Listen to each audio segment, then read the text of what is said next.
It's all messed up today. I tell you what, we got the whole thing all messed up on Facebook and YouTube and Twitter and everybody else. I tell you what. Anyway, hello everybody. Welcome to the presentation. Thank you so much for being here. I am Bishop Long, and I didn't even hadn't having time to mess with the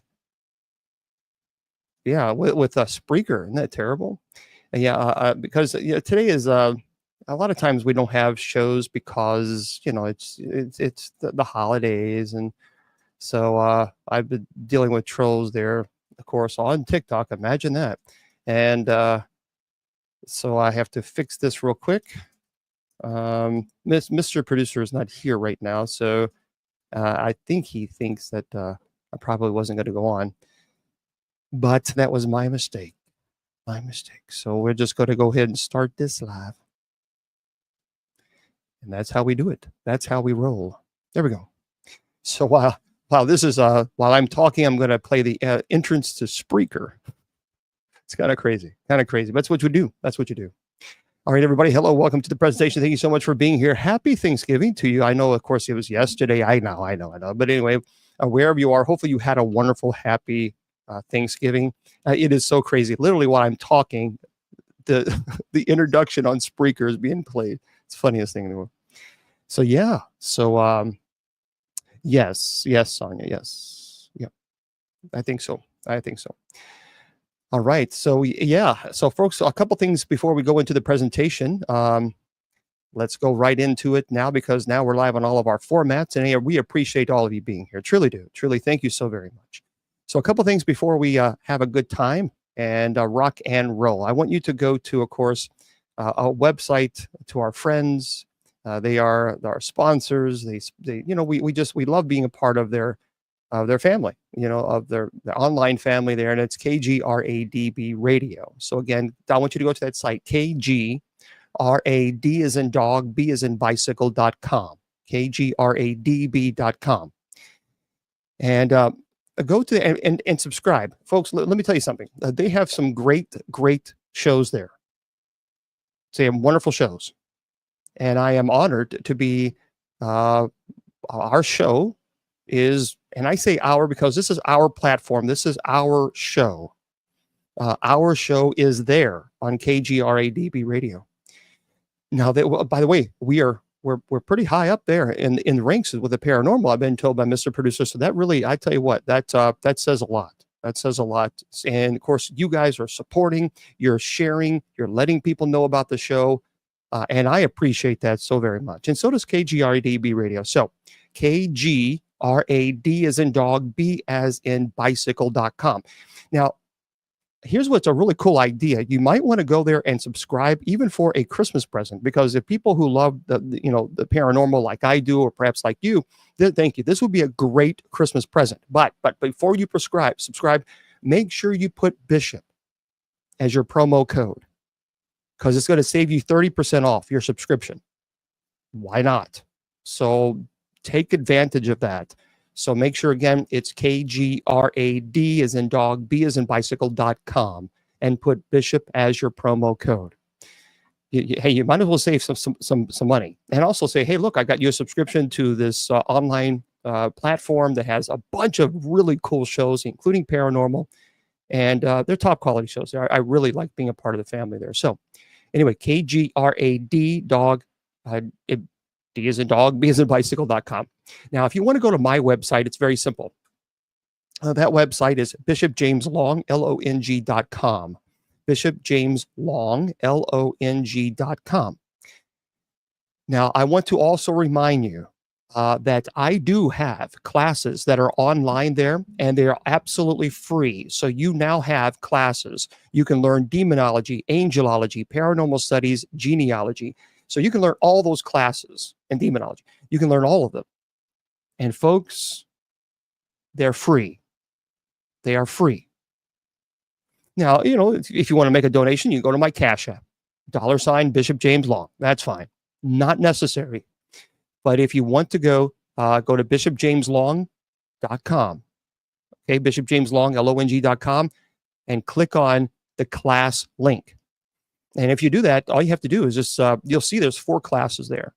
And each one of those links takes you to a private Facebook group page, because that's where the classes are. And you're there. You're set up.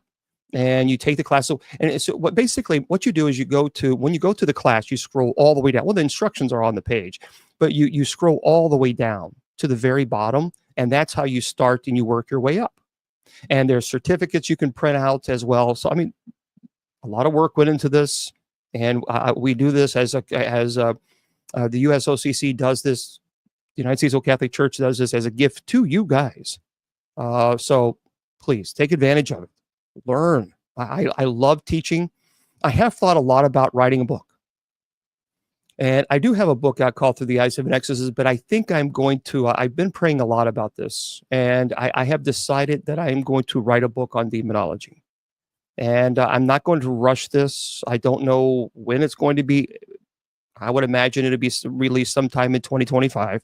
But I want to put a tremendous amount of effort into this book, because I want to share my knowledge with as much as I possibly can, with as many people as I possibly can, because really that's the legacy. If you can teach people something you're deeply passionate about, which I am very deeply passionate about, theology and demonology and even paranormal studies, I think there's something special about that. So I've decided to, I've been praying a lot about this lately, and God has placed it in my heart and said, okay, I'll do it. So I'm going to work on this. Like I said, it'll probably be released sometime in 2025. Have no idea. Have no idea when they're released. It's going to be later on. I just want to put a lot of time and effort and thinking about this on each chapter, what each chapter is going to be about, and make you guys proud. I mean, that's the most important thing, is doing it right. Okay, so bishopjameslong.com. Now, if you want to go to the church's website, that's simple, usocc.org. usocc.org. So that is the name of the website. Folks, we have night prayer Monday through Friday at 10 p.m. Eastern Standard Time. And I know that a lot of you right now are going through a lot of stress, a lot of anxiety, and I get it. So please join us. Everyone, you're all invited. You don't need anything. It's all provided online. Just go to usocc.org. And if you do that, you can join. And so for those of you who, we have night prayer on Spreaker, and we have night prayer on TikTok. So what I do on TikTok, I start at 9:50 p.m. Eastern Standard. So tonight we'll start at 9:50 p.m. and the chat. And on Spreaker, we start at 9:45 p.m. Eastern. And the official night prayer begins at 10 p.m. And it's available to everyone. So, and we also have Bible studies on Sundays and Wednesdays at 8 p.m. Eastern. And tomorrow is our open mic night. So Judy Ann will be here. Miss Wilma will be here. We'll goof off. We have a good time. We try to put a smile on your face. We just try to entertain you, because there's so much stress and anxiety, especially this time of year with a lot of people. So if we can make you happy, you know what? We did our job. We did our job. And that's what we're trying to do. So anyway, that's tonight, usocc.org. That is the church's website. Please consider going there. We would really, really appreciate that. And we'd love to have you guys there. Yeah, open mic night is a fun night. You know, we just goof off and tell jokes and just have a good time. You know what I mean? And that's what it is. And yes, Lily, and tomorrow I have decided that I'm going to be in regular clothing. Well, I consider this my regular clothing, but I will not be in clerics. This is the only time that you will ever see me without clerics, or if I'm walking and I just bring you guys along. I used to do that a lot. When I went walking, I did a lot of Facebook Lives. I might start that up again, but just on TikTok. Because, people like to join us and, to walk. And so I might start doing that. Who knows? On TikTok. Who knows? There's nothing planned, no worrying about trolling or any of that stuff. It's just chill. We just chill. Okay. So tonight is a very cool night indeed. Yeah, that's right. It's very rare. It's very rare that you'll see me without clerics. When I'm talking about clerics, I'm talking about this is very rare. But tomorrow is open mic night. This is a chill night. So I'll be in my 1970s No, really, I call that stylish. It is styling and profiling. So I'll be styling and profiling tomorrow. Let me tell you right now, styling. 1970s. That's what I think is still in style. Anyway, I'm an old soul. What are you going to do? What are you going to do? Yeah, disco clothes. All right. Tonight is a cool topic, everybody. Cool topic. The Illuminati. The Illuminati. And for those of you who are on TikTok, we have subscriber chats only on because, of course, the trolls had to, stomp their little feet, because they're pestilent little kids. So anyway, so we have some subscriber chat only on TikTok, and we'll open it up a little bit later on to everybody to see how it goes. The Illuminati is interesting, isn't it? I'm just curious. Can we do, you know what? Let me see if I can. I got to figure out how to do this because I want to learn how to do this. So I'm going to, because I'm not really great on some of the things. So poll and there we go. I'm going to put a poll on, a quick poll. So, okay, yeah, start, whatever. Well, wait a minute. I got to ask the question. Well, what are you doing? See, I've already messed it up. I have no idea what I'm doing. I honest to God, I have no idea what I'm doing. Okay, turn that off. I don't want to turn it off. End. I have no. See, this is the problem. I'm naturally blind. So, poll and gift poll. I just want to poll. Customize. Oh, this is how we do it. See, this is pretty cool, folks. So we're going to delete this poll. We're going to. This is funny. Here's the question that I'm going to ask in just a second. Oh,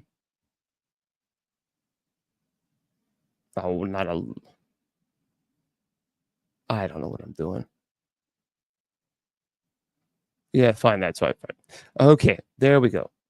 And I have no idea if I spelled it right. I don't care if I didn't anyway. So yes.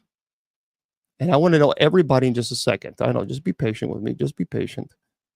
It's not like we're on a live show. Oh, no. Okay. No. We don't want to do 5 minutes. That's way too long. We're going to do, well, how do you do it? I don't want to do 5 minutes. Custom. Oh, there we go. There we go. See, I'm learning, everybody. I'm learning. We're going to do 1 minute poll. A 1 minute poll. Are you ready? And start.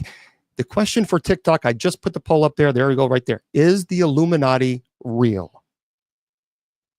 That's what I want to hear from you. So I want you to vote, everybody. If you're on TikTok, vote. If you're on Facebook, YouTube, Twitter, Twitch, Instagram, and Rumble, just let me know what you think. Do you think the Illuminati is real? So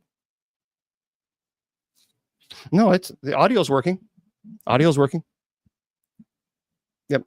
If it's not working for you, you might want to go out and come back in. But yep, it's working. Yep. So there's the poll right there.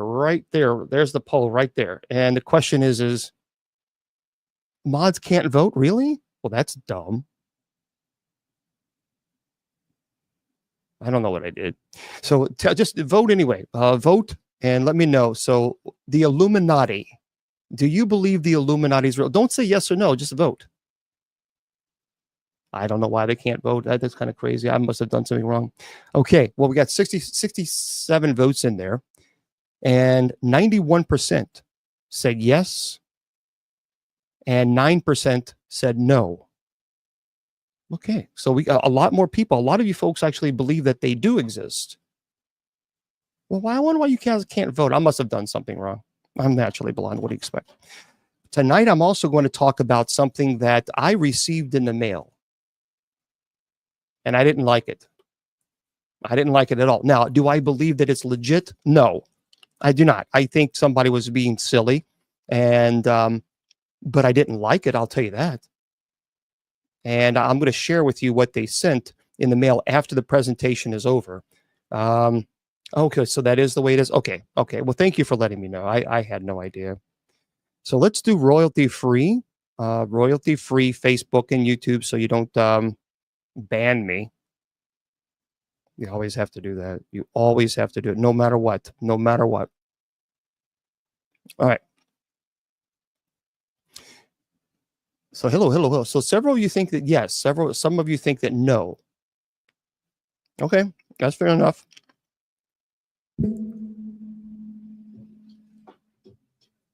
No, we don't want this stupid music.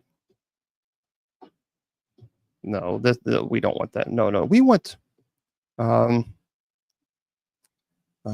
of, because this. I mean, we're having a spooky. This is a spooky topic tonight, right? So we got to have spooky music. I know it's Thanksgiving. I get it. But nonetheless, we still have to have spooky music. Otherwise, what's the point? Okay, there we go. Now let's try this. Why not? All right. That's kind of dumb too. I'm gonna have to find good royalty free. Okay. The Illuminati. Let's get into it. There's a lot that we're going to have a conversation about this, and some people don't like talking about the Illuminati because they are absolutely convinced that they do exist and that they are a dangerous group. There are some people that think that the Illuminati is just ridiculous, nonsensical, and that anybody who actually believes in the Illuminati is clearly conspiracy theorists, etc. So I have to say first, this is for entertainment purposes only. You have to say this. Very, very important. All right, let's get into the conversation. And then I'm going to share with you what I received in the mail wasn't that long ago. And this is, I did a presentation last year on the Illuminati, and that's when I received something in the mail. And I'll show it to you in just a second after the presentation's over. Thank you for the gifts. And for those of you on Facebook, YouTube, Twitter, Twitch, Instagram, if I say thank you to the gifts, the folks on TikTok are offering gifts. So thank you guys. So I have two computers running at the same time. Keep that in mind. Thank you. So let's delve into a topic that has captured the imagination of many, the Illuminati. It is a concept that has sparked numerous conspiracy theories, captivating the minds of individuals across the globe. Now, throughout this lecture hour, if you will, we're going to explore the origins of the Illuminati, their alleged activities, and ponder whether they still exist even in our world today. First, we have to get into the origins of the Illuminati. So to understand the essence of the Illuminati, we have to journey back to the Bavarian region of Germany in the 18th century. It was actually established on May 1st, 1776 by Adam Weishaupt. The order of the Illuminati aimed to promote enlightenment and rationality in a society clouded by ignorance and superstition. And Weishaupt's vision sought to create a secret society that would challenge oppressive systems within church and government, advocating for personal freedom and education. It was very similar to Gnosticism, where knowledge equals enlightenment. So that was the whole point. And I understand that it made sense for it at that time. I get it. Because it really does. If you really look at it, especially what was going on, you can understand why people would want something like this. The origins of the Illuminati, as I said, all the way back to Bavaria, a region present-day Germany. The group was founded, again, in 1776. He was a professor by Adam Weishaupt. He was a professor of law and theology at the university of course, in Germany. He was heavily influenced by the Enlightenment movement, which emphasized reason, rationality, the pursuit of knowledge. Now, he believed that society was dominated by irrational and superstitions. And he was really, truly, thank you, in some way, he was right. And he sought to create a secret society that would work to bring about a new world order based on reason and freedom. So when you look at the beginning stages of the Illuminati, it's not some evil, demonic, scary thing. It actually was to go against some of the really ridiculous beliefs that were held at this time, especially superstitions, because there was a lot of superstitions. I mean, look, we know that for a fact. Look at all the witch trials and people being accused of witchcraft and unfortunately lost their lives because of it. So with his vision in mind, Weishaupt founded the Order of the Illuminati. And the name Illuminati is derived from the Latin word illuminatus, which means enlightened. And he saw his society as a beacon of light that would bring enlightenment to the world. Now, the Illuminati was structured as a secret society with a hierarchical organization. Members, known as the Illuminatis, were divided into several degrees, or levels, each with its own responsibilities and knowledge. The highest degree was reserved for the inner circle. Now, again, see, that's the problem. Again, it's very deep into Gnosticism. And this inner circle consisted of influential members who aimed to exert their influence in different spheres of society. Now, while the exact activities and goals of the Illuminati are still debated by historians today, it's believed that they sought to undermine the power and influence of religious institutions, monarchies, aristocrats, etc. So Professor Weishaupt envisioned a society free from oppression, where individuals would be able to exercise their reason and critical thinking without fear of persecution. So when you actually look at it from that perspective, it's not a bad idea. And I would support something like this because, free thinking was important. However, the Illuminati faced significant resistance from the ruling authorities. And in 1784, the Bavarian government became aware of the society's existence and perceived it as a direct threat to the established order. So in response, they outlawed the Illuminati and launched a serious crackdown, which led to the disbandment of the group. So despite its relatively short existence, the Illuminati left a lasting impact on history. So the society's ideas influenced various subsequent revolutionary moments, such as the French Revolution. Thank you. And conspiracy theories about its continued existence and influence have even persisted to this day. So over time, the Illuminati became entangled in a web of rumors and speculation. Many have accused of controlling world events, manipulating governments, establishing new world orders. These claims, however, you have to admit, are largely based on conspiracy theories that really truly lack substantial evidence. Now, while it's true that certain influential figures have held immense power, attributing all global events to a single entity becomes, I think, a complicated task and I think unreal. The alleged activities of the Illuminati range from secretive, sinister plots to more benign theories. It's important to note that the actual existence of the Illuminati is widely debated, and many of these claims are considered conspiracy theories. However, I'm going to outline some of the notable allegations made against this group. First, one notable allegation is global domination. So one of the most common beliefs is that the Illuminati seeks to establish a new world order with a global government controlling all aspects of society. And proponents of this theory often believe that the group manipulates world events, economies, government to further their agenda. Thank you very much. And again, for those of you on TikTok, if I do not thank you individually for the gifts, it's because I'm reading the lecture and I have two different computers running. Okay, so sometimes I don't see the gifts. So if I don't, thank you. Okay, I just want to let everybody know. Some people say that that they try to control the entertainment industry. There's I think, some legitimacy there. So some people are claiming that the Illuminati infiltrates the entertainment industry, including music, movies, and other forms of media, in order to spread subliminal messages and control the masses. Let me tell you something. Subliminal messages are it's a 1,000,000% true. That is not make-believe. It is not nonsense. Subliminal messages occur, and they occur quite often.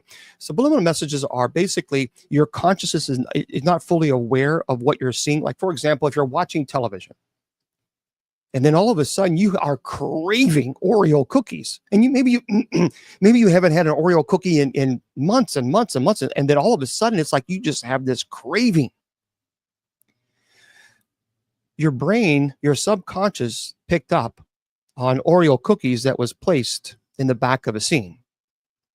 So your subconscious picks it up, and now all of a sudden you start craving it. These are subliminal messages, and they absolutely do occur 100% in film and TV. I studied them at Loyola University. It is surprising to see. And they suggest that famous individuals such as musicians and actors are Illuminati puppets that used to brainwash the public. And so it's quite often. Just refresh. KM, if it doesn't work, just refresh. There's symbolism and ritual. So the Illuminati is often associated with symbolism, such as all seeing. They make this around their eye or the pyramid. Conspiracy theories suggest that these symbols are used to communicate allegiances and control. Some theories also involve secret rituals and ceremonies that members supposedly engage in. Thank you for subscribing.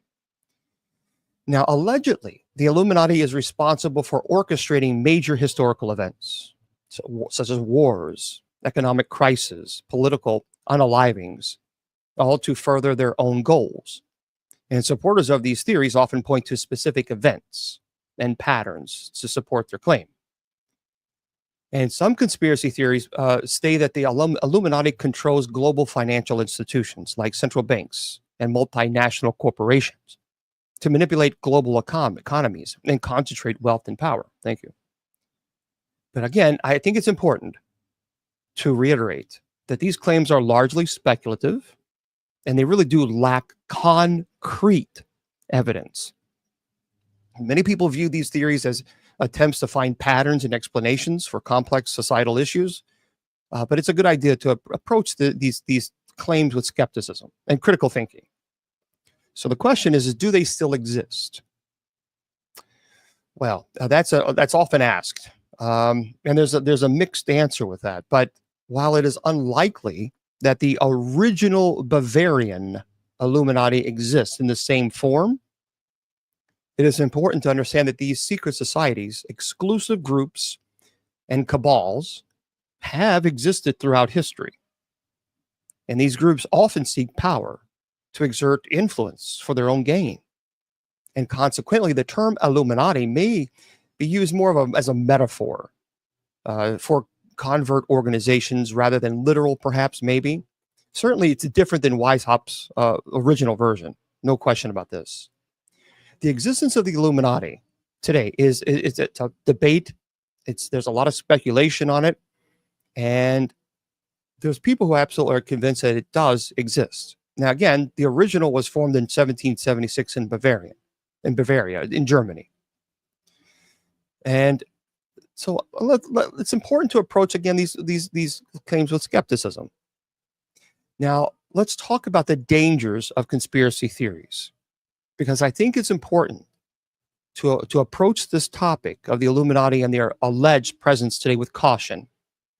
See, conspiracy theories have been, in my opinion, somewhat detrimental on society, often leading to distrust and division. So it's a healthy question. So, to question authority and seek the truth is fine, but we have to do it responsibly. So some conspiracy theories are really, really insane, but they have been a part of human history. And here are some reasons that I think we should be weary of conspiracy theories. First, I think it causes social division. So conspiracy theories often thrive on creating a us versus them mentality. So many times they tend to target groups or institutions, labeling them as the enemy or responsible for some grand plot.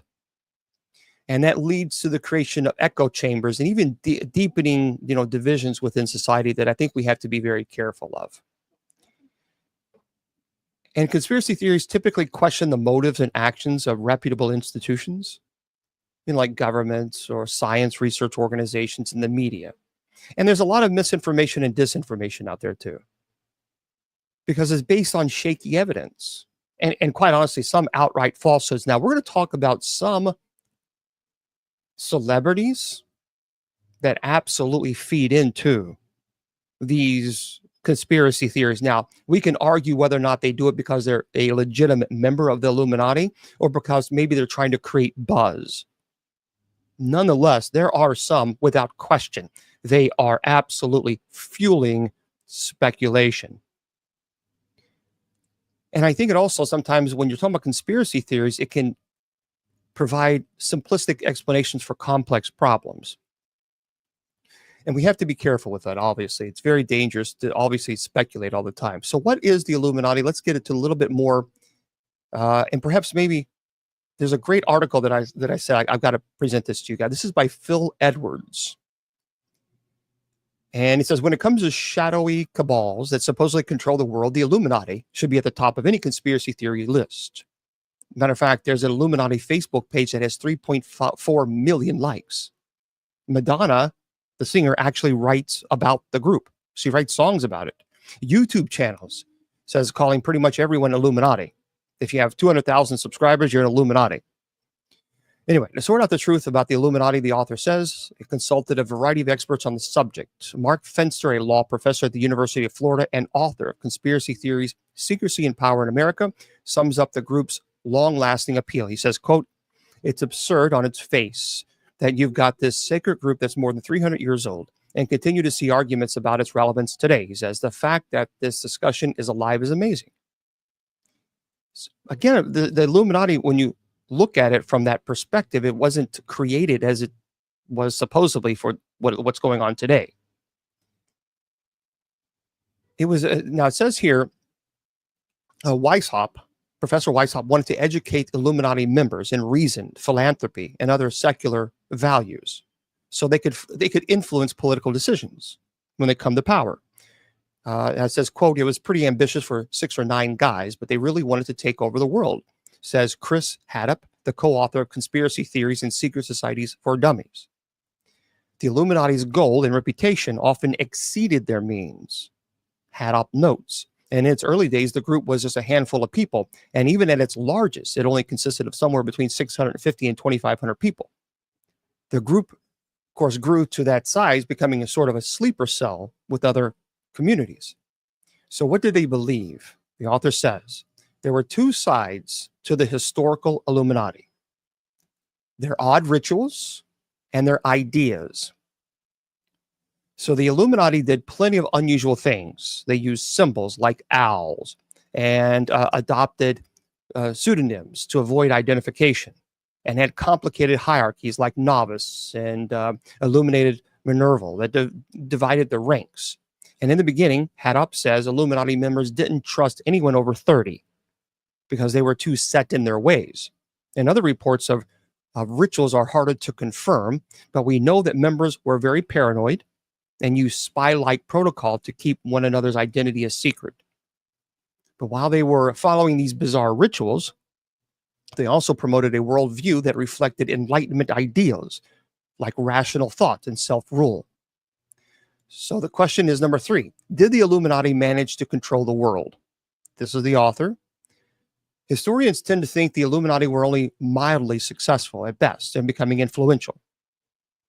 It is also difficult to untangle the success of the Illuminati from that of the Freemasons, which they influence. And this is, a lot of people talk about the Freemasons, but the Illuminati did infiltrate and commingled with the Freemasons.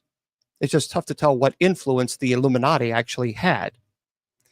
We do know that the Illuminati had some influential members. There were many dukes, other leaders who were very powerful but forgotten today. And why did the real Illuminati disappear? Well, they were wiped out, Haddock says. People have tried to revive them over the years, but it's a money-making scheme. See, in 1785, Duke of Bavaria Karl Theodor banned secret societies, including the Illuminati, and instituted serious punishments for anyone who joined them. And most of the group's secrets were disclosed or published. And if you believe most historians, the Illuminati disappeared. But from the moment of the disbanding, the myth expanded.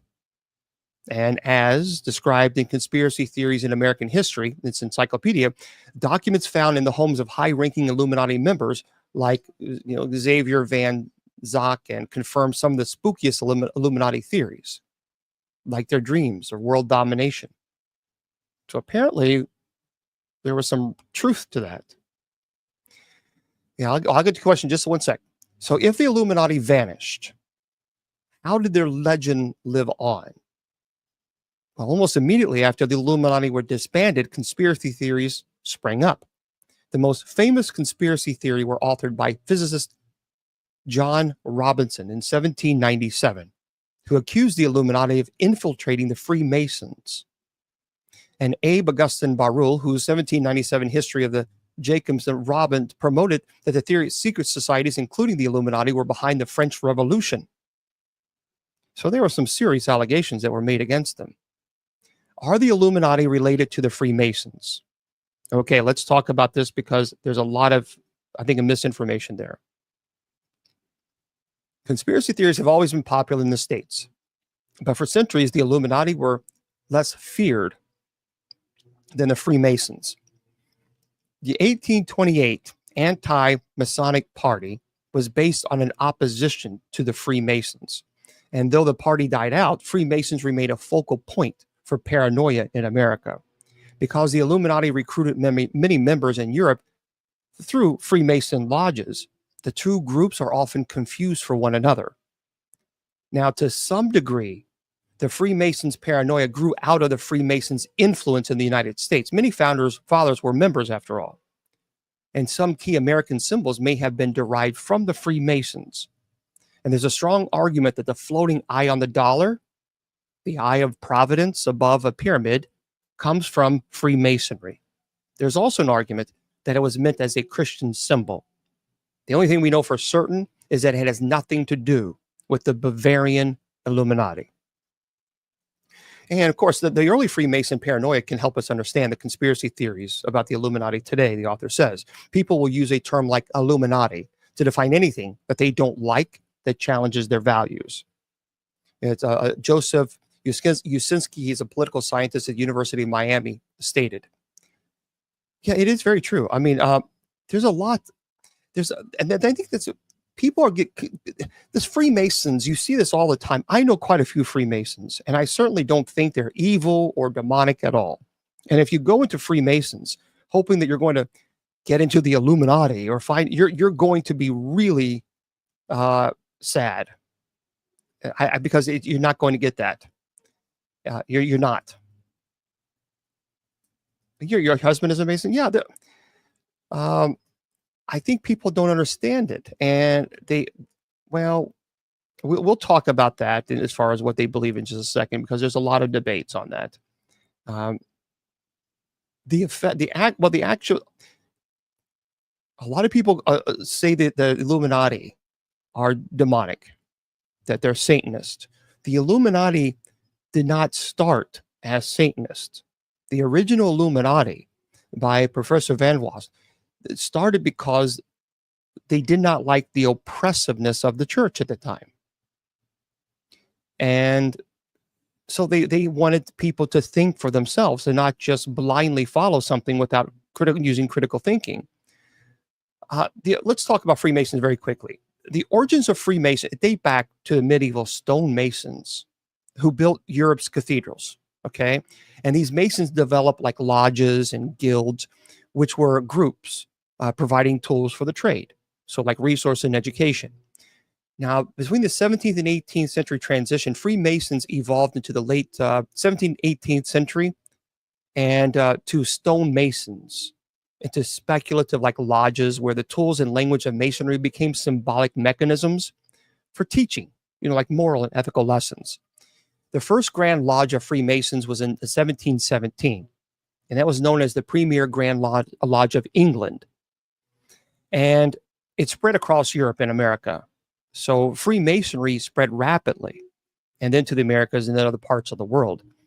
Now, throughout history, Freemasonry has attracted individuals from all social ways of life, including many influential leaders. It has often been associated, sometimes controversially, but it promotes enlightenment of ideas such as liberty, equality, fraternity. Now, there are symbols for Freemasonry, It's known for its use of allegory and symbolism. Like common Masonic symbols include the square and the compass, the level and plumb rule, and obviously the compass is because of their history. And people try to make this, oh, it's a demonic. No, it's because of their history, because they were Masons, they were builders. Now, they do have certainly secretive rituals, and Masonic rituals are central to fraternities' operations. Uh, these ceremonies, a lot of people say, are demonic in nature, but I know people who are very, very devout in their faith in Christianity, and they're not evil.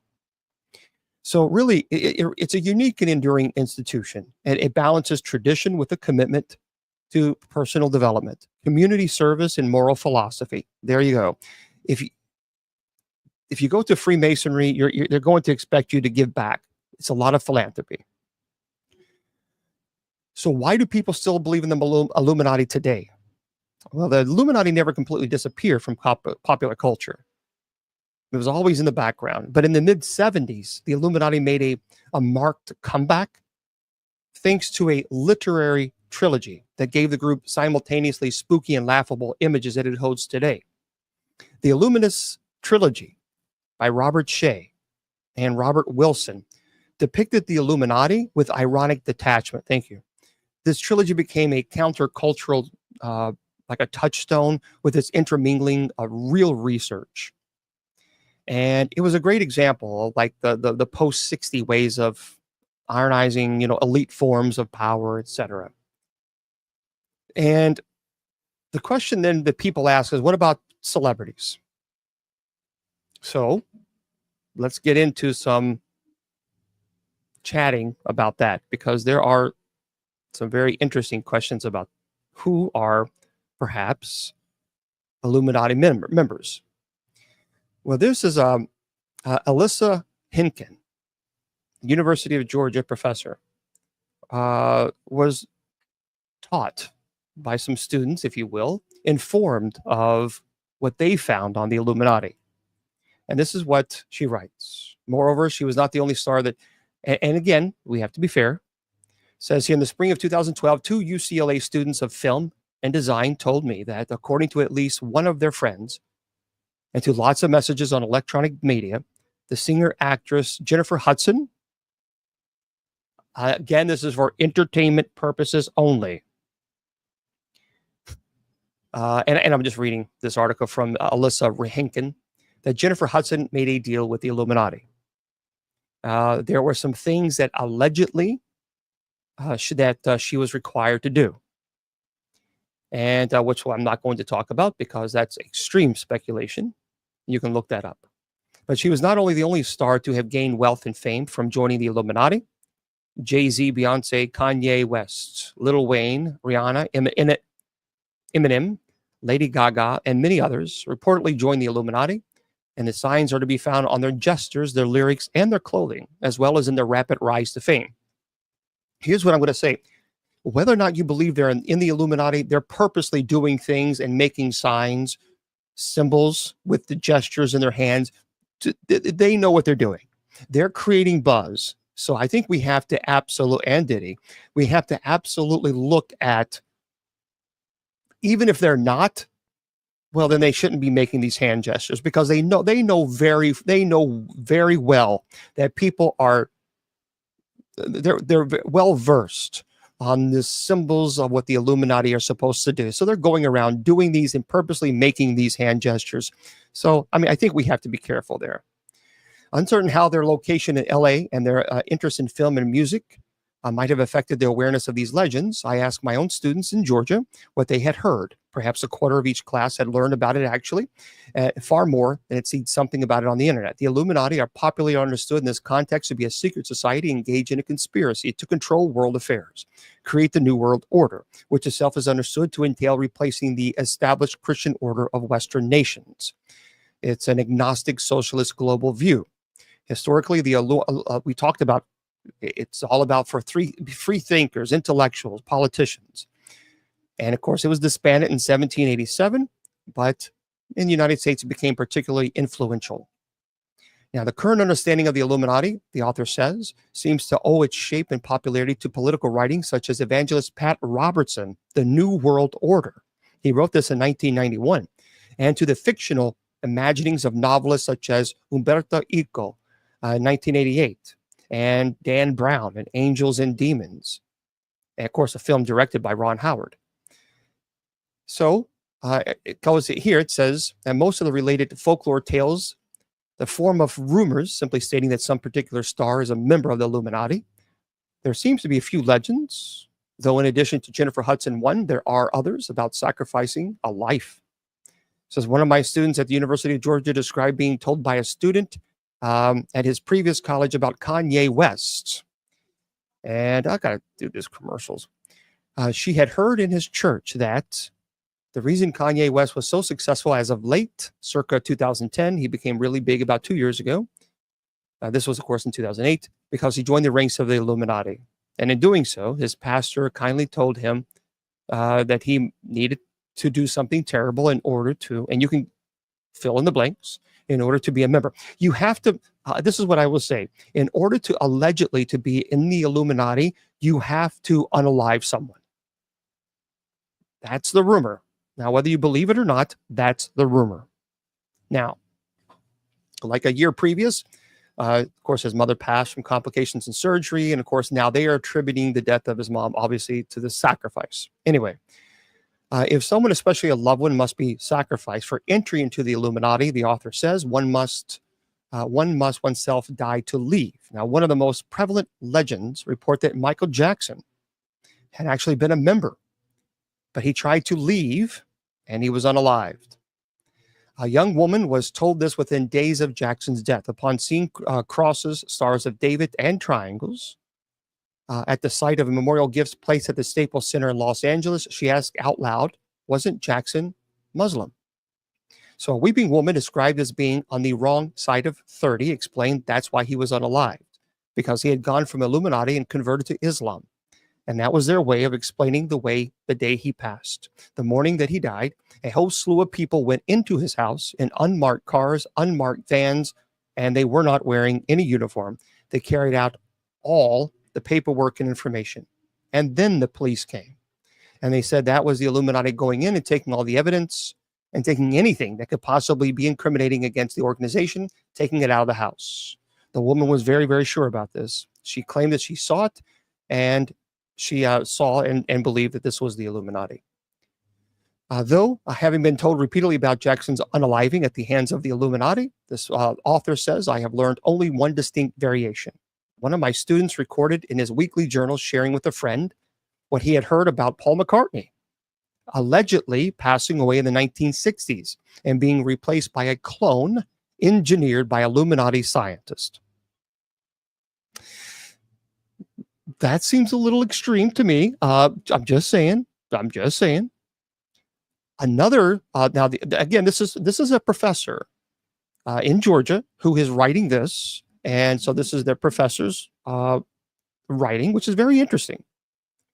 This I have heard, and I actually have heard this from a pretty legitimate sources. I don't know how true this is, but the individuals who told me they're pretty, they're on the up and up. So this is what some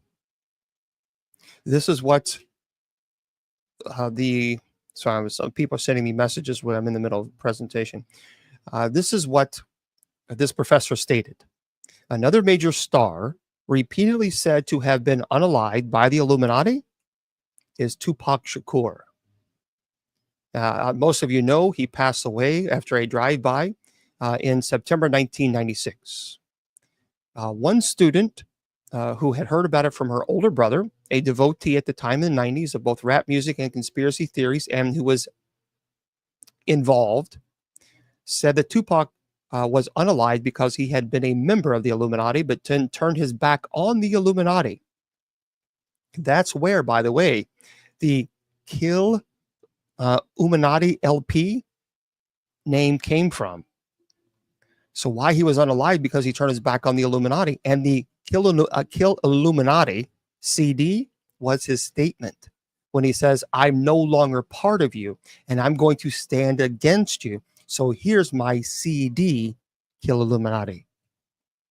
Another woman in this case, in this class, who had heard about Tupac's passing when still was an undergraduate, recalls that this person remembers being in the car, and the person says, "Yeah, they know people who were involved in the unaliving." She further explained Tupac in the hip hop community and in the Black community. A lot of people think it was a conspiracy that Tupac was unalived by the Illuminati because he didn't want to sell his soul, that he wanted to stay true to his craft, and that he refused to do it. Many lyrics, by the way, refer to not wanting to be controlled and to not having his own agency. And of course, then we have Biggie. Biggie Smalls. There's a lot of people believe that Biggie Small was unalived by the Illuminati shortly after Tupac was unalived. Biggie Smalls, who had been an artist, and there was, and of course, there was a lot of beef going on too. So we don't know, but there has been a lot of issues going on. And it just seems very strange that one after the other. Now, there was another allegedly member.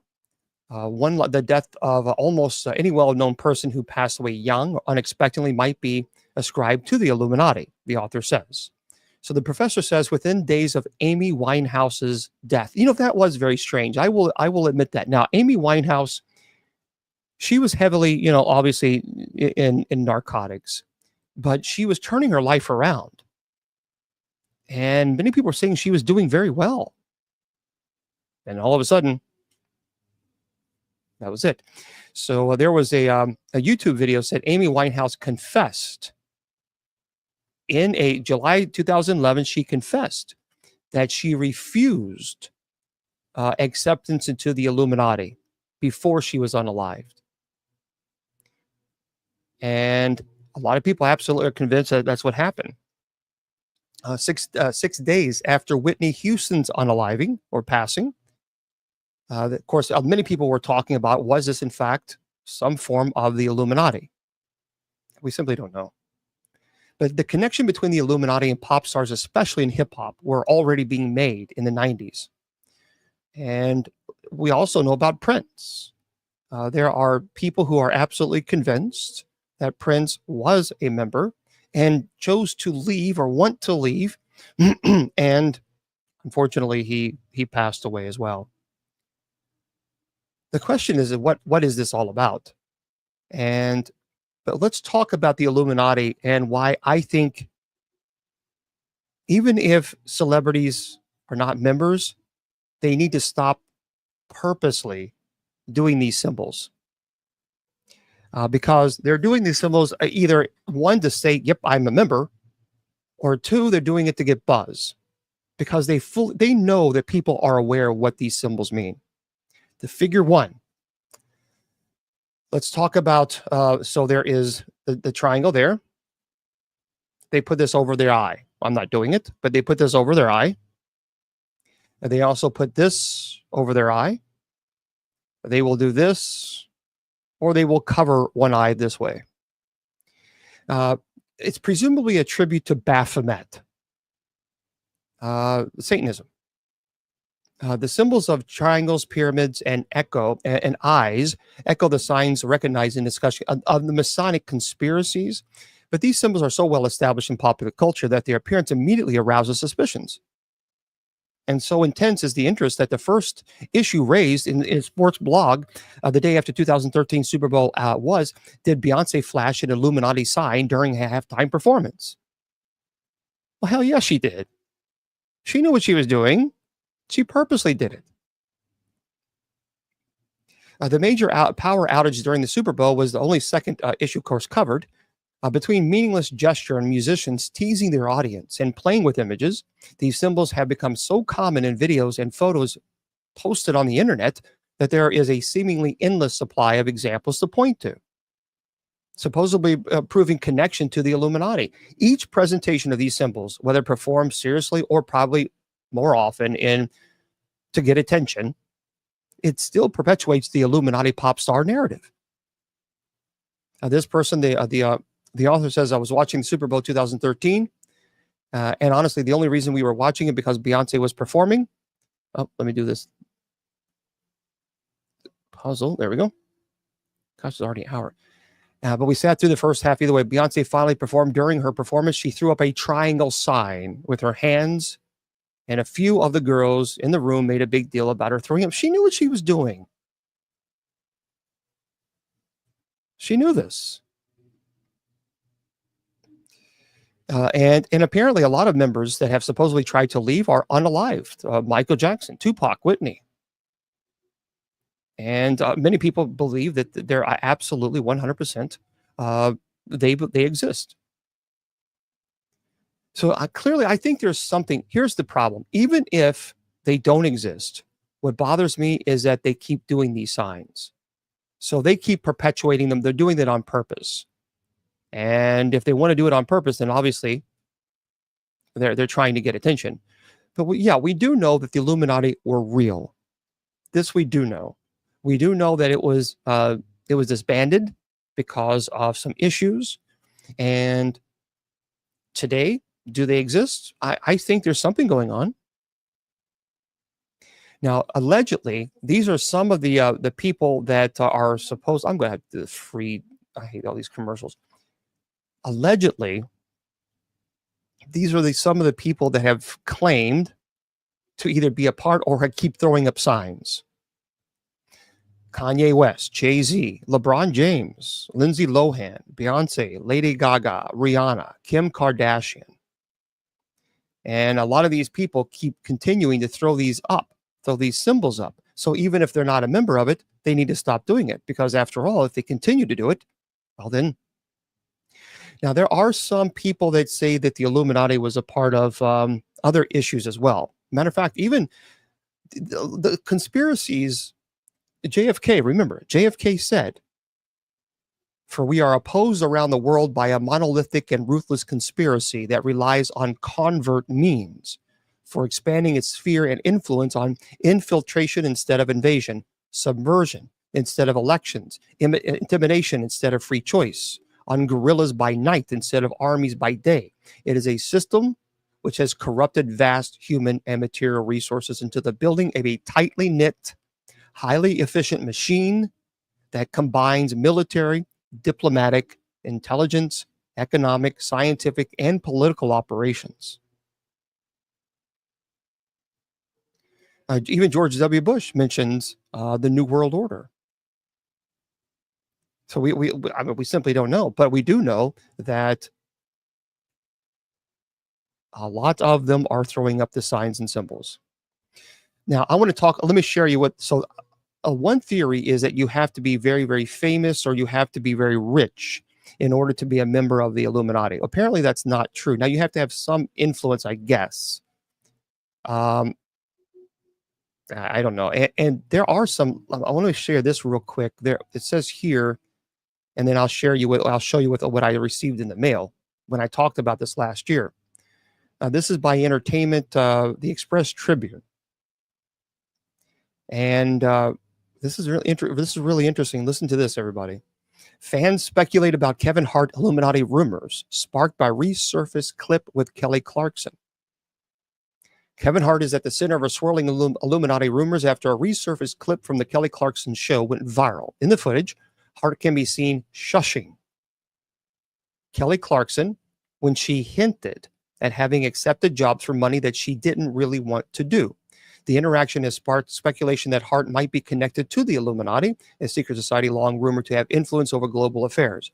During the interview, Clarkson asked Hart if he had ever received offers for work that he wasn't enthusiastic about, before suggesting that the people behind those offers must be in the room. Hart responded by putting his finger to his lips, signaling her to stay quiet on the subject. His follow-up remark was, "It's open dialogue. We can talk about anything, but not that." That has led some fans to interpret his actions as a sign of involvement in a mysterious society. Maybe, I don't know. I've seen the video. You can think of however you want, but nonetheless, yeah. Okay, so here's what I received. So last year when I did this presentation on on the Illuminati. I got something in the mail. I didn't like it and I didn't appreciate it. Now, I personally think it was a joke. That's what I think. The person I didn't really advertise that I was doing a whole lot of the Illuminati because this came in prior to me even advertising. Because if I that's the thing. If I advertise for a show and then someone sent something to me, I could probably say, okay, it was a joke. Ha ha. But this was actually sent to me before I even advertised, before even no one even knew that I was going to do a presentation on the Illuminati last year because I didn't even make the announcement.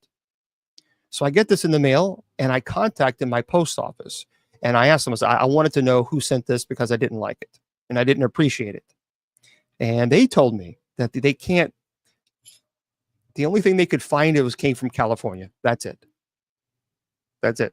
They don't know where, they don't know anything. They have no idea. I tried to trace it. I couldn't because there was no return envelope.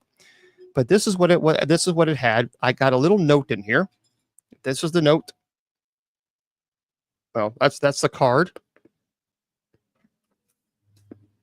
And when I open it up,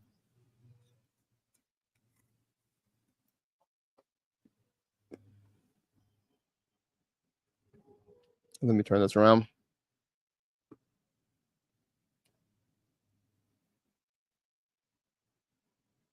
So that's the there's this, and that's the note. Now, of course, my PO box is public. I mean, it's public information. So I mean, I can't really. That wasn't a big surprise that they got public information. But inside, I got a box.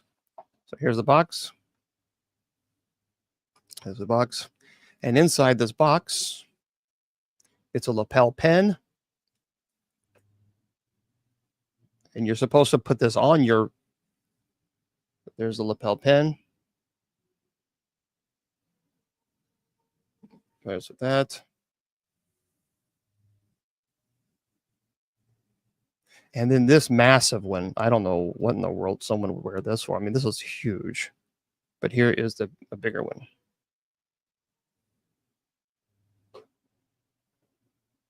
So I guess if they have meetings or whatever, you're supposed to wear that. I don't know. It has some weight to it. It definitely has some weight to it. But this is what it was. I have no idea. Obviously, these are writing or something. I don't know what that is. The writing. I'm not knowledge on whatever it is or what it means or if it means anything. I don't know. So anyway, I received this in the mail, and this was, and the strange thing, this was before I made it known that I was going to do this presentation and this little thing here. So obviously, I spoke to a couple of people that's supposed to know about secret societies or whatever and how they work. And they say, you're supposed to put the lapel pin on. You're supposed to and that lets them know that you want to be a member. And so anyway, no, I'm not going to, I'm not going to remove this from my house because this is something that I want to teach on. This is something that I want to present to you guys and let you guys know this is the kind of nonsense that's going around. So it kind of gives you, because if I throw it out, then you guys would never see it. So I mean, I have talked to a couple of friends, and they are pretty convinced that it's legit. I don't know. I don't know. But I do know it really does have some weight to this. This is not light. This is pretty heavy. But yeah, I'm not going to put the lapel pin on, so that's not going to happen. But anyway, I wanted to pass that on to you guys and let you guys know. I don't know why. It doesn't make sense to me to do that because I'm certainly not famous or certainly not financially. Why? That's kind of, I don't know. Perhaps maybe just corrupting clergy. I don't know. Yeah, I don't know.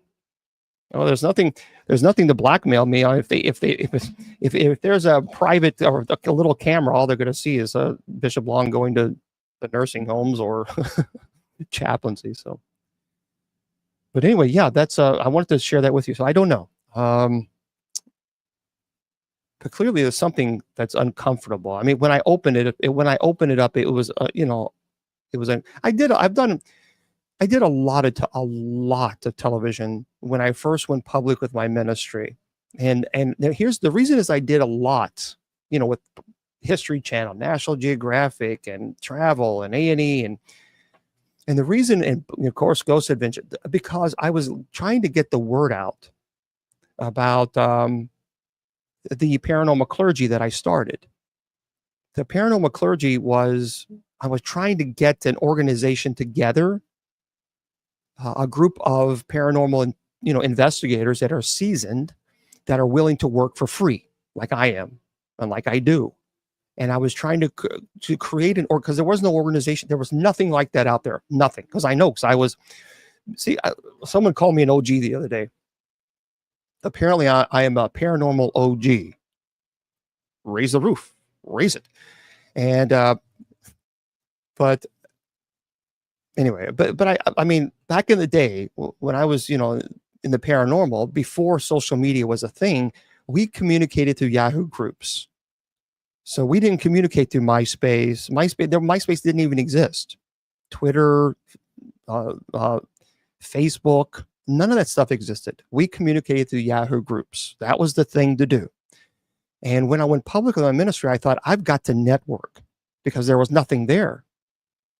There was nothing. There was no network of teams around the United States that I could count on and say, hey, look, let's put something together when someone's contacting me from Florida or wherever. So I thought, okay, when I went public with my ministry, because I was the first, the Catholic exorcist going public in the paranormal community. And so I said, okay, let's do it. And then all of a sudden, all these shows come in. I think, how can I use this to my advantage to do the show, to help them, but also to help the ministry. So there was a great way for me to promote the paranormal clergy for free, because I'm not charging. So it's not like I can't put thousands of dollars in advertisement for paranormal clergy if it's not a business. So then I promoted the paranormal clergy. That way we could build it, and I could get a network. And the purpose of the network was, if someone in Texas contacted me, I can contact the team in Texas and say, please go out and investigate this case. And that's the whole point, is to educate on the show. And so I've done a lot of the shows for that reason. Now, I no longer own the paranormal clergy. The whole purpose was to build the paranormal clergy to what it is today, and then give it to laity and say, okay, now it's yours. Now go do something with it. And of course, I did that, and I gave it to Rich Valdez, and that was the whole point. And but we have to do that. That's what we have to do. Yeah, thank you, Christopher. We have to, because we have to rely on people to help. So anyway, when I got this in the mail, I didn't like this. Was like last year, and I talked to my sister Shannon about this, as a matter of fact, and Shannon didn't like it at all. And Shannon, of course, she's resting in heaven. But yeah, when I just, but this is, it's not, it just doesn't, when you're around this, it doesn't feel right. It feels bad. It just gives off one of those really bad, no, I don't think it's a solid gold. No. It's heavy though. But anyway, you can hear the clank. It's not just from this hitting the big one. So, but anyway, yeah, I didn't like it. So I'm not wearing it. I'm not going to put the lapel pin on today, tomorrow, or the next day. But I do want to share that with everybody, to let everybody know, so that this stuff does exist. And I don't, hopefully you never get it. You never, ever get it. And I just didn't like it. When I opened up, it just didn't feel right. It just didn't feel right. So, okay. Oh yeah. Yeah, I definitely prayed over it, because I didn't really even want it in my home, but I wanted to teach about it and share what I'm experiencing. Okay, so let's get into some really really cool. Oh yeah, yeah, the Grove. I think so. I do believe there is. I Here's what I believe. I believe there is something. I do believe there are. I'm absolutely convinced there are secret societies. There's no. Well, we know there are secret societies, but I do believe that there are a group of people that are very influential, that look out for one another, that helps and support one another. But I also think it's a give and take. And oh goodness, I hope not, Teresa. I hope no one does that. That'd be terrible. Okay. Well, the peace sign is this way. It's not peace like peace. It's peace. When you do it this way, those are signs and symbols. Listen to this. I want to share some stories with you guys, and I'll answer some of your questions. If you have questions, you can certainly throw them out. And yeah, that's terrible. No, no, no, no, no, no. Well, the Jesuits are thinkers. They were still in alignment with the Roman Church. They didn't create heresy. They didn't. Uh, so they weren't supporting heresy.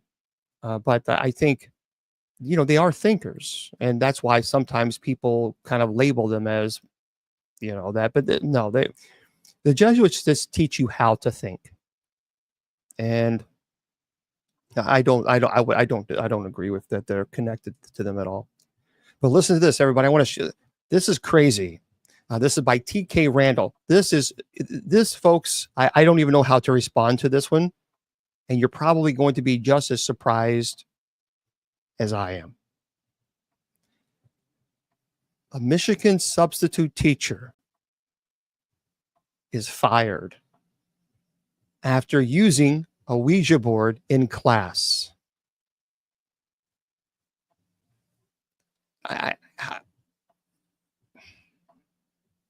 Yeah, true story. TK Randall, listen. The action was taken after parents expressed their concerns about their children being exposed to the practice.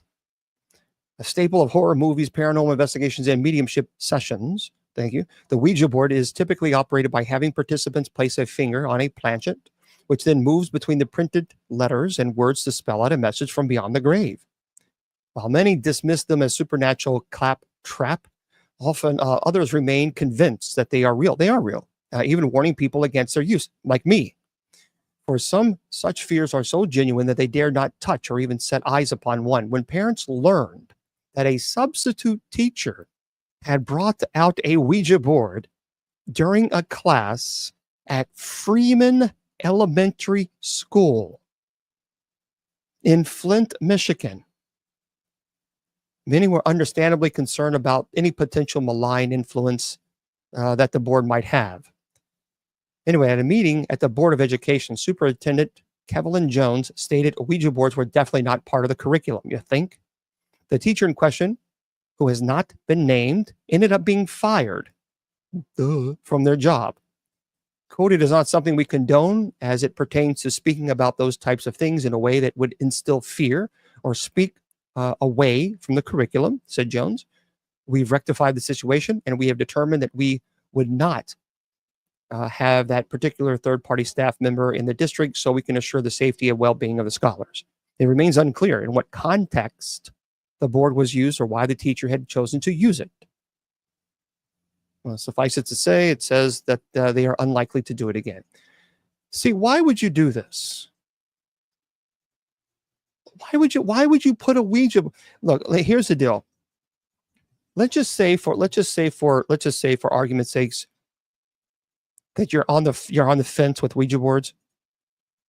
Do you not understand? I'm going to turn this crap down. Do you not understand that that is a form of possession? When you place the planchet on the board and you're giving whatever spirit, whatever entity that is there to possess your body, to move the planchet, that's a form of possession. And you move it. Why would you bring this into a school? I don't care if it's a middle school, elementary, or high school. It is, and here's what people got to understand. Whether people like it or not, these things have been truly a portal to serious things occurring in homes. People say to me all the time, "Well, I've played with them all." Oh, I didn't share this. Also, I didn't share. I got. They sent me a ring too. I forgot to show this.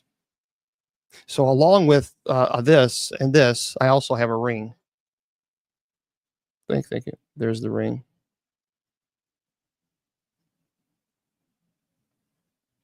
So there's the ring. So, yep, there it is.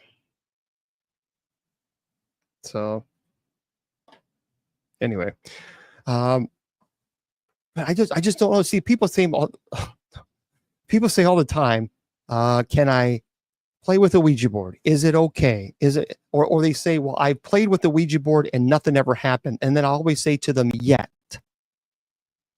because what happens with demons is they will wait. They will wait. Nothing happens. And then you play it again, nothing happens. And you play it again, nothing happens in your head. Well, thank you. They will wait and wait and wait until the opportune time. And then that's when all hell breaks loose in your house. Because that's how it starts. People always, because it gives it's this false security. Well, I played with it once, nothing happened. I played with it again, nothing happened. See, it's that false security. And then before you know it, you play it again. And then your whole life changes. And you want to know why. Well, you look at how many years you spent playing with something you shouldn't have been playing with.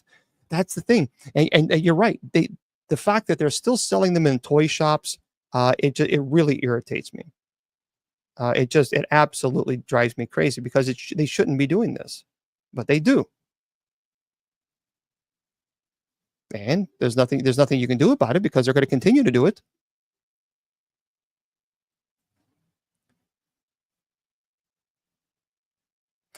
Schoolgirl got possessed at school. I haven't seen that, but I have heard quite a few people who've had that experience.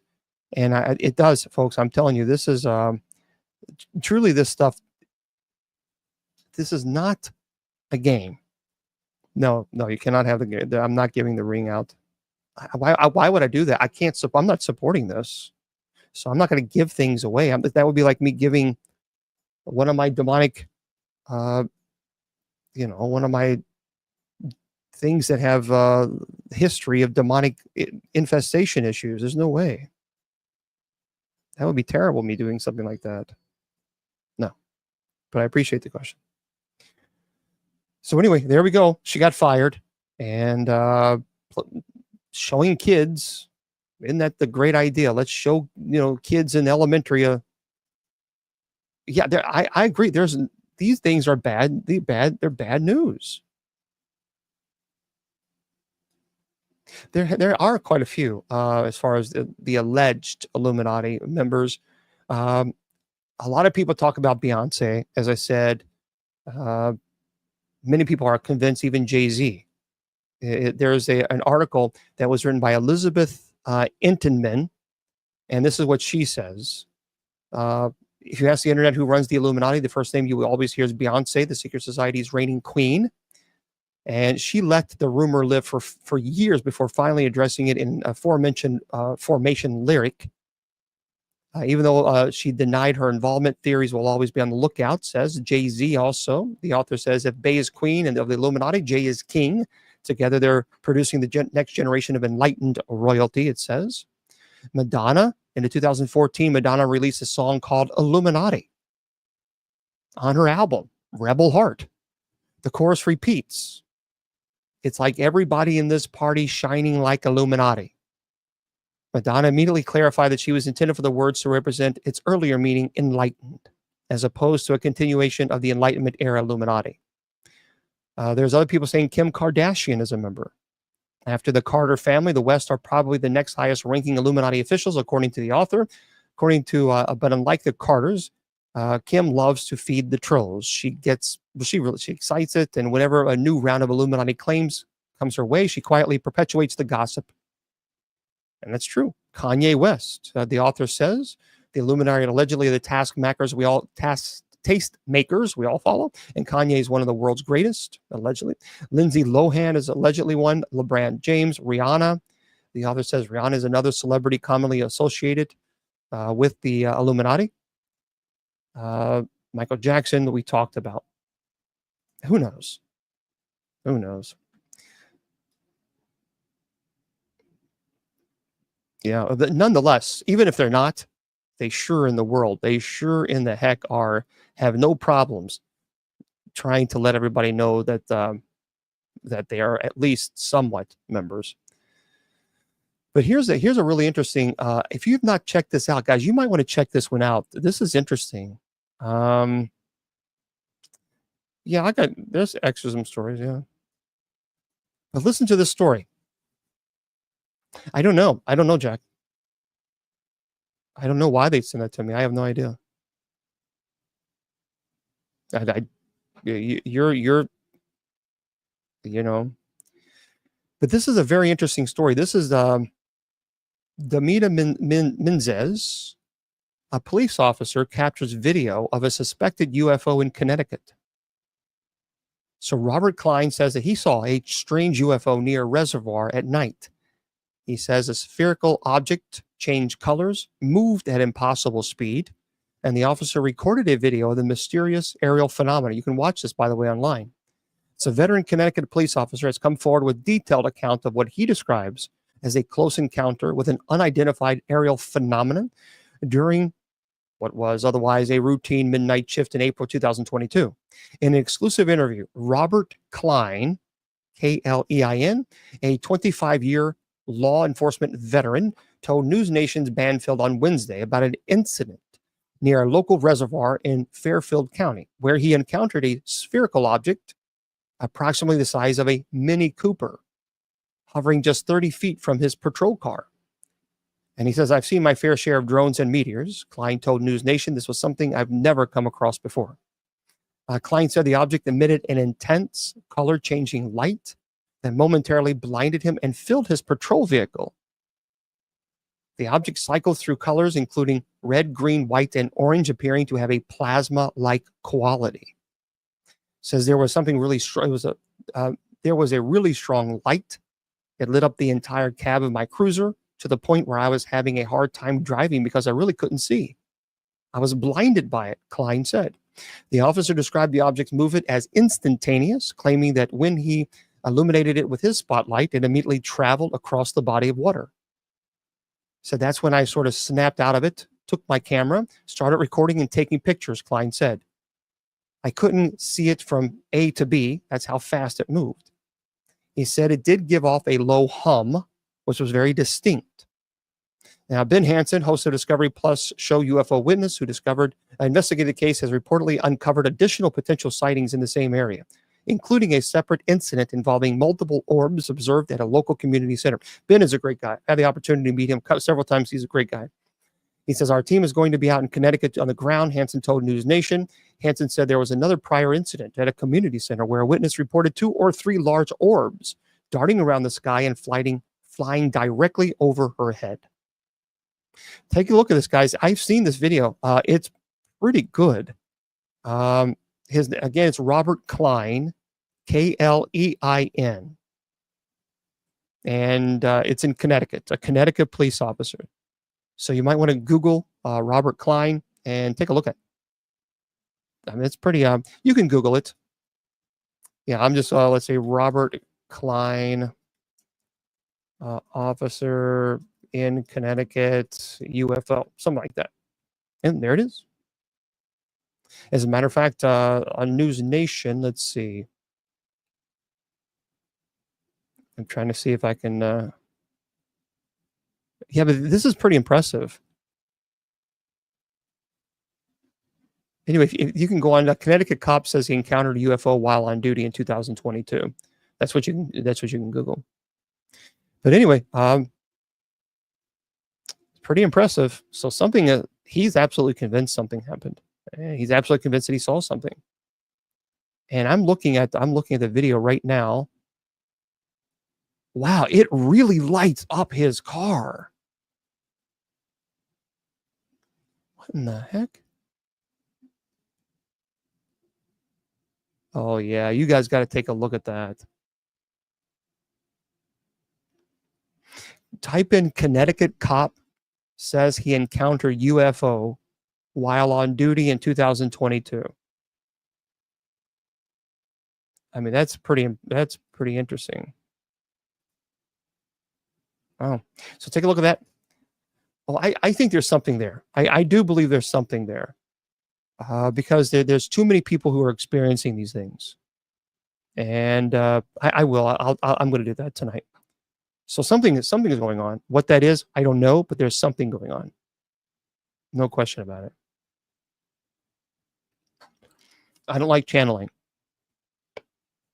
You know, if you go there with equipment, if you go there with EVP, digital recorders, temperatures, EMF reader, that's one thing.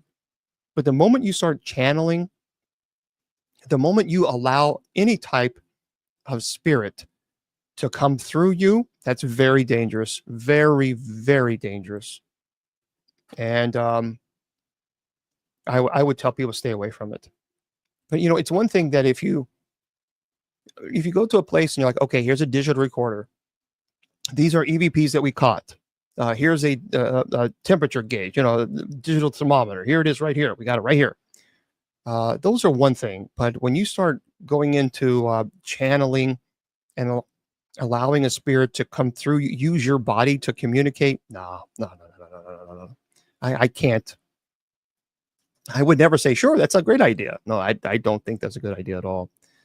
Not at all. Because that's where you get into some serious trouble. And because you really don't know who you're channeling. And people say, oh, yes, I do. Well, you know what? I surround myself with white light. They don't care about your white light. Because if you're going to channel, that's invitation.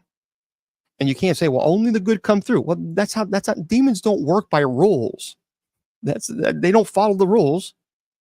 So yeah, the thing is with I think aliens are.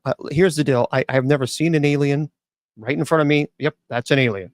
I have seen what I absolutely thought was a UFO, and it's still to this day I believe was a UFO without question. As a matter of fact, I'm so convinced that it was that we did a show. Gosh, this was maybe 20 years ago. I can't remember. It was a while. This was when we had our online radio show, just strictly radio. There was no video or anything. And one of a friend of mine at that time said, you know, Bishop, you need to go outside. There's something outside. Something is going on. So I go outside, and this was in Louisville, and I see this thing flying in the air, and I see a helicopter flying behind it. It's a Louisville Metro Police Department helicopter. So it's going after this thing. And it was shooting out red. It looked like red, like little spheres. That's what it looked like to me. It looked like it was shooting out like red. I don't know what in the world it was. But the helicopter was trying to keep up with it, but it couldn't do it. And it would just go around the helicopter. It was the strangest thing. What in the heck? And this helicopter was trying to stay with it. And I knew it was a little LMPD because I was a chaplain, so I'm familiar with LMPD helicopters are. And I thought, why is this helicopter chasing this machine? Something is happening here. And it kept spitting out these red, these balls. It was these balls of energy. It was the strangest thing in the world. And I think this is a UFO. I mean, this is without question. And we immediately went on. She absolutely thought it was a UFO. I mean, we were telling everybody this is a UFO. And we found out about 6 months later. I was watching the television. I was flipping through the channels, and I think it was on a travel channel, and it was interviewing the police officers who were in the Louisville Metro Police Department helicopter, and they were talking about that very incident. And they were saying that they saw this metal object flying right past them, and they were trying to keep up with this, or trying to figure out what this was, because they could not see it on their radar, but they clearly saw it. So they were trying to chase after this thing, and they couldn't keep up with it. And they saw that it was spitting out these red sphere things, but they could never figure out what it was, because it was just kind of moving around at such rapid speed that they couldn't keep up with the helicopter. They just couldn't. And that was absolutely amazing. So yeah, it was powerful. Really, Dr. Campbell, I tell you, Dr. Campbell, this I am convinced. I don't know what I saw, but I know I saw something, and so did other people. So let's just make this clear. The question is are aliens demons? I don't know. And here's why. And I think we have to be careful about making assumptions. I've never seen an alien in my life. I do believe they exist, but I don't. I just, in my opinion, is I do not believe they are demons. I do believe that they are perhaps a species, obviously a created species, but I don't believe they're demons. I do know that demons exist. There is no ifs, ands, or buts about that. None whatsoever.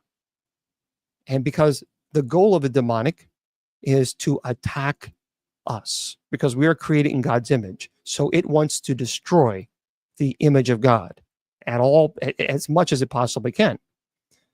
Um, well, I mean, there are. I mean, I believe that just like there are good humans and there are bad humans, I think there are people. I did a presentation on aliens. I'll have to do another one. But there are people who claim that there are the grays that are very aggressive in what they do and violating and things of this nature. And then there are other species where they don't apparently do those things. So I don't know. I don't know, but something is clearly strange and happening. We just don't know what I don't know. I would love to meet one. I would absolutely love to meet the one. Absolutely. Just so I can decipher. Okay. But in my opinion, no, I don't believe that these are demonic. I think they are just created beings. And what that means, for us, I don't know. I don't know. But no, the Nephilim does not mean, okay, Nephilim does not mean, first of all, nope. Nephilim in the Septuagint, in the Greek translation, it means warrior. The Nephilim were not offspring of demons and women, under no circumstances. So no matter what you hear, no matter what you read, no matter what video you watch, and I can prove to you that they were not the offspring of demons and women. How do you know that? Because Genesis chapter 6, verse 4 tells us that the Nephilim existed before and after the sons of God had relations with women. So therefore, the Nephilim could not have been offspring of demons and women. The whole point of it is to sell books that tell you that the Nephilim were the offspring of demons and women. Jesus made it clear that the Nephilim, that angels neither procreate or marry. He says this in Matthew. So the whole idea that this is in Enoch. Enoch was Gnostic. There's a reason why there was problems with Enoch. And so we know, and even St. Paul tells us, do not argue over the endless myth or the myths of the Nephilim and the endless genealogies, because the book of Enoch has this huge genealogy all the way to Satan. So, folks, the Nephilim they were not the offspring of demons and women, no matter what anyone tells you. They were not. Read Genesis chapter 6, verse 4. We already get the answer. The sons of God were the children of Seth. Seth was the third child of Adam and Eve. That's it, folks. I'm sorry to burst your bubble. I'm sorry to destroy that conspiracy theory. But it was to sell a book, to sell a movie. That's what all this nonsense is about. So I'm sorry, but no. Even Paul had to address this, which he did in 1 Timothy. 1 Timothy chapter 4, verse 7. So anyway, hopefully, I know people are going to ask again and again and again and again, but no, they were not. They were not. Okay. Oh, they are absolutely. Yeah, they are. Everything created is a part of creation. Yep, that's right. Amen, bro. Amen, John. I did watch Conclave. Hukumo. I did watch Conclave. I'm going to tell you about that tomorrow. How's that? I'm going to give you my tomorrow's open mic night. Okay. Certainly there, Michael. Michael, put that in the prayer request, though. Michael, put that. Okay, so folks, because tonight's, yeah, it's paranormal. But Michael, for those of you who have prayer requests, it's after 8 now, so I can't promise you we can include it. But if you go to my TikTok, I have a video for tonight's night prayer, and you just put your prayer requests in the comments. I can't promise you that we'll be able to do it because it's after 8 p.m. But if we can, please put that in there. So every Monday through Friday, we have night prayer at 10 p.m. and I make a video and I put it on my TikTok for that night's night prayer. And I'd say, place your prayer request in the comments. There we go. If an extra sent you, yeah, absolutely. I would baptize anybody if they ask. Yeah, absolutely. This is interesting. Folks, what do you think about this? Listen to this. This is fascinating. Something is, is there anybody else here? Is there anybody else here thinking that there is a reason why the governments, and this is not a conspiracy theory, but this is true, that the governments seem to be slowly dripping more and more and more UFO information? Doesn't that seem odd to you? It's like, what's the deal here? Because it's a Gnostic, light over darkness. It's a Gnostic gospel. But honestly, that if you think about that, it seems like the governments, the United States, the UK, there's so many governments that are slowly leaking information out. I mean, we just had a couple times actually, where a rear admiral, for goodness sakes, and a director of the UAP division in the Pentagon testified in Congress about what they're seeing. But I just think something is going on there where they keep dripping this. Well, listen to this. I got to share this with you. This is by Tyler Rogoway and Howard Altman. Mysterious drones have descended again, thank you, on U.S. air bases in the United Kingdom. So for those of you who don't know, on Friday, the War Zone broke the news about a multi-drone incursion of the U.S. Air Force Master Fighter Base in the United Kingdom. Since then, says we have received information on the incursions were more widespread, occurring around multiple bases. Now we have confirmed that the drones are back near the RAF Lakenheath as well as RAF Millendal Hall, which is a very concerning development to say the least. Now, U.S. defense official confirmed to us this morning that the drone flights have resumed near both installations. While RAF Lakenheath houses primarily squadrons of F-15E Strike Eagle and F-35A Joint Strike Fighters, RAF Mildenhall hosts strategic surveillance aircraft and aerial refueling tankers. There are claims that F-15E Strike Eagles were launched to investigate from the air during the RAF Lakenheath today. It says we received the same information during the first incursions last week, although we cannot confirm the fighters' involvement in the response. Flight tracking information posted online does appear to support this. The original incident at Lakenheath was not an isolated one. Similar drone incursions happened around the same time at RAF Mildenhall and RAF Feltwell between November 20th and November the 22nd. According to the United States Air Force, the UK Ministry of Defense provided TWC.com a statement Monday morning as well, stating, quote, "We employ multi-layered incredible force protection measures. We will not go into specifics, and it would not be inappropriate, it would be inappropriate to comment further on operational security matters. However, we can confirm we are working closely with U.S. visiting force, police, and other partners to respond to recent events. Further details remain limited at this time, but clearly these events are going to result in a more expansive response by the U.S. Air Force and the United Kingdom. What that will look like remains unclear." I mean, what in the world is going on here?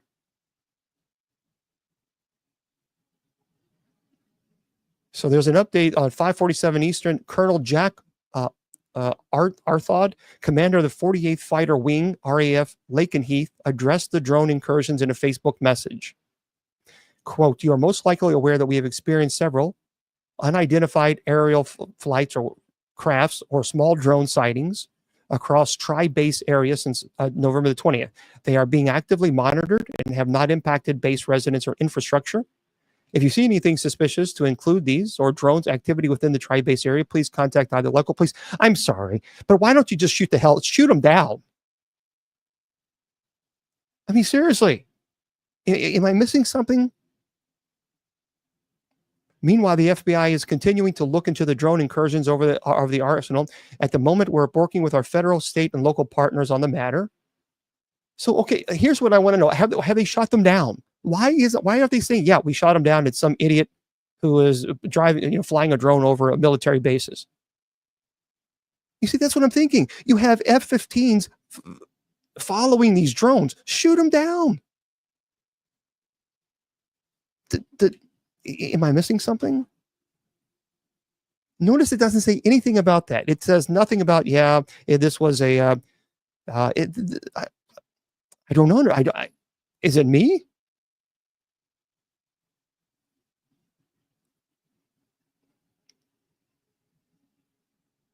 I don't know. I see something. Here's the deal. If I have a drone and I'm in Kentucky and I fly it over Fort Knox, they're going to shoot the darn thing out of the sky. And they're going to say, well, yeah, some idiot named Bishop Long decided to fly his drone at our air base. But why aren't we talking about that? That's what I don't understand. I don't know. I don't know. Folks, maybe I'm missing something. Maybe you can help me understand that. But if you got F-15 fighters out there and you got drones, I'm sorry, but an F-15 fighter can easily catch up to a drone. And we have equipment. We have equipment in the plane that could just launch and blow them up. I don't know. Something is very strange. I mean, seriously, think about this. You're most likely aware that we have experienced several small drone sightings across the tri-base area since November the 20th. They are being actively monitored. What do you mean they've been monitored? What the hell does that mean they've been monitored?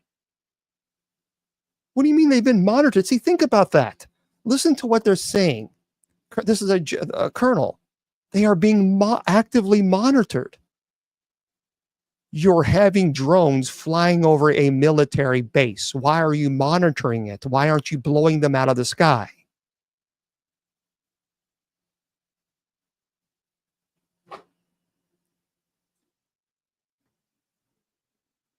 So that's very strange to me. That's a very, very, very strange to me. I don't know. Look, I'm not a conspiracy theorist. I'm just looking at this from a logical perspective. I mean, if it was just a drone, a $500 drone, or even a $2,000, $3,000 drone that's being flown by a person, well, you can easily say, well, there's a drone. And you have cameras. Well, that's what a drone is. That's what it is. Well, let's blow it out of the sky. You blow it out of the sky. So I don't understand why they say, yeah, we saw a drone. We shot it down. But they're being actively monitored. Dr. Campbell says, if concern with incursion in controlled airspace with no response should be eliminated. Yeah. Do they have information? Do not want to share? That's the thing. That's what I don't get. I don't know. So when I read this article, I was bothered by that. Because it's like, what do you mean you're monitoring them? Because that's what they're saying. Colonel Jack Arthur, the commander of the 48th Fighter Wing, said that you're aware that we are experiencing these small drone sightings. They are being actively monitored.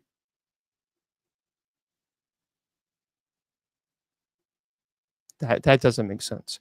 The statement should be, you are probably aware that there have been several drones that have appeared over our airbase. We have shut them down, and they were a private citizen who did something stupid. Case closed. Thank you very much. Instead, you're probably aware that they are drones flying around the airbase. We are actively monitoring them.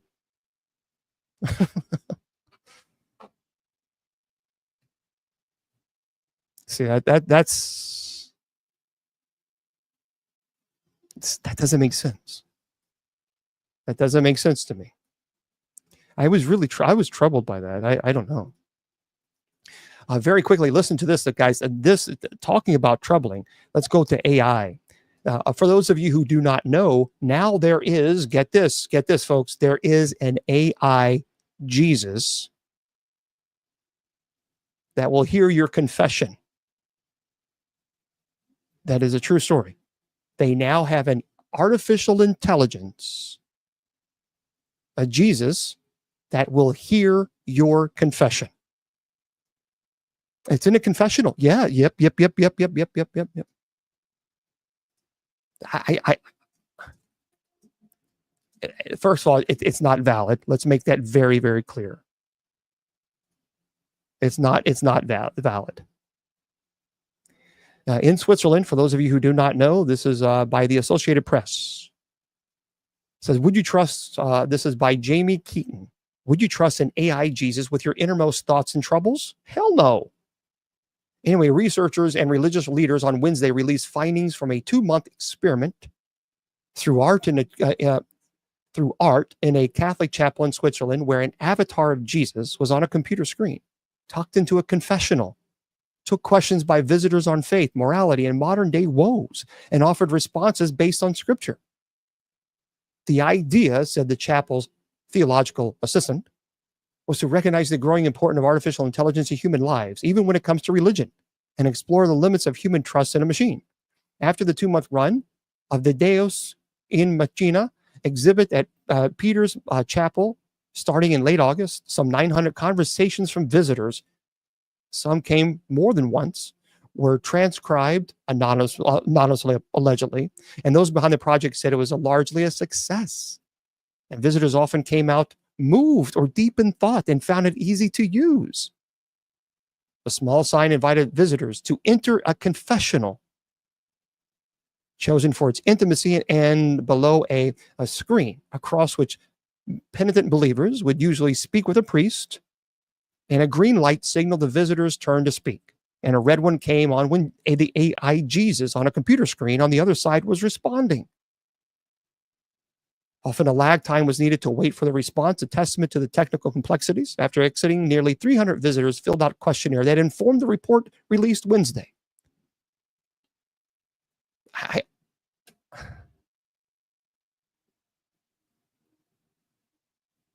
Yeah.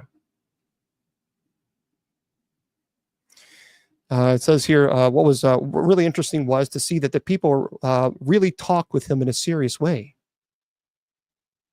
said the one of the theologians. I don't know. The Catholic Church from the Vatican on down has been wrestling with the challenges and possible opportunities presented by the explosion in public interest in AI since generative artificial intelligence captured the world's attention 2 years ago. Well, no, you cannot offer absolution with artificial intelligence. They have no faculties to give the absolution. What are you talking about? Well, I don't understand.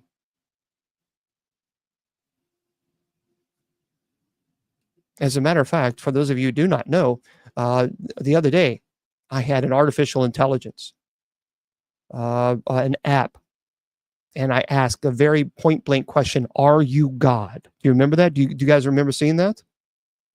And the response was yes. That's what the response was. It's deeply troubling. I think it's deeply, deeply troubling. And the more we kind of get into this nonsense, then the more, yeah, it actually said this. Let me see if I can find it, and then I have to close shop here on Facebook, YouTube, Twitter, Twitch, Instagram. Hold on one second.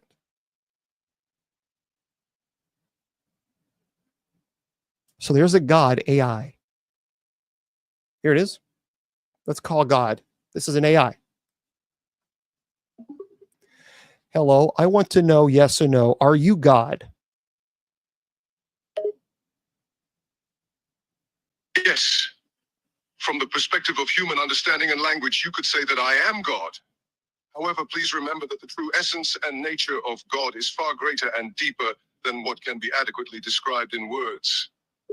So in other words, you're saying that you're not God by saying that you cannot say that you're God in words.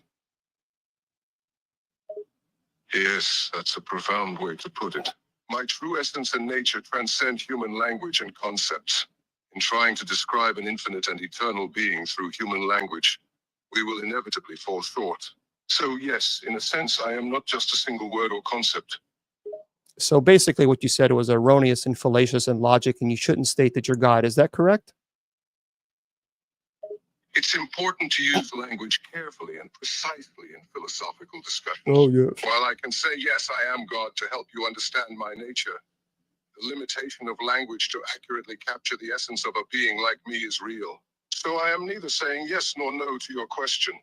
Rather, I'm trying to highlight the vastness and infinite nature of my existence, and the inadequacy of human language to capture it completely. So that was a bunch of bullshit that you just said. You understand that, yes? I understand that language can often fall short when it comes to discussion. Anyway, there you go, guys.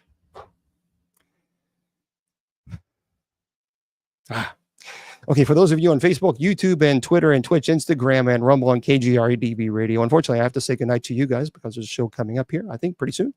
So remember, I tell you all the time, I'll stick with you guys in just a second. Your value does not decrease based on someone's inability or refusal to see your worth. You are priceless, and don't let any troll tell you or convince you otherwise. Remember, we're going to be here tomorrow night at 8 p.m. Eastern Standard for our open mic night. So please join us. We have a good time.